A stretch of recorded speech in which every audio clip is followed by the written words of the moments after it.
ఇది ఎందుకు ఎలా ఎలా జరగగలిగింది? ఈ రోజున dacoits become my career biggest opener. ఎందుకు జరిగింది అని ఆలోచిస్తూ ఉంటే ఒక ఫీలింగ్ వచ్చిందండి. నేను ప్రతి ఇంట్లో ఒక పెద్ద కొడుకు ఉంటాడు కదా, మా ఇంట్లో నేనే పెద్ద కొడుకుని. పెద్ద కొడుకు ఏం చేస్తాడు? అమ్మ నన్ను చూసుకోవాలి, చెల్లెలు పెళ్లి చేయాలి, జాబ్ జాగ్రత్తగా ఉండాలి, డబ్బులు బాగా సంపాదించాలి, ఫ్యామిలీకి సెక్యూరిటీ ఉండాలి, ఇవన్నీ ఆలోచిస్తాడు. సో నా మైండ్లో నేను యాక్చువల్గా ఇంట్లో అదే, at the same time cinema రంగంలో కూడా నా మైండ్లో అదే, ఇంటి పెద్ద కొడుకుని. నాకు ఫ్యామిలీ అనేది ఆడియన్స్. ఆ ఫ్యామిలీ కోసం నేను ఏదైనా చేయాలి.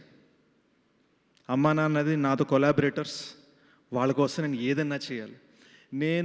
అండ్ మీరు అడగచ్చు, నేను సెట్ మీద ఏడుస్తాను, అరుస్తాను, నవ్వుతాను, ఎగురుతాను, శాండ్ బ్యాగ్స్ ఎత్తుతాను, లైట్లు మోసాను, మానిటర్ మోసాను, ట్రైపాడ్ మోసాను. పాపం ధనుష్ వేరే షార్ట్ పెట్టుకుంటే ధనుష్ చేత ట్రైపాడ్ మోయించాను, జనరేటర్ మోసాను. నేను చెయ్యని పని లేదు.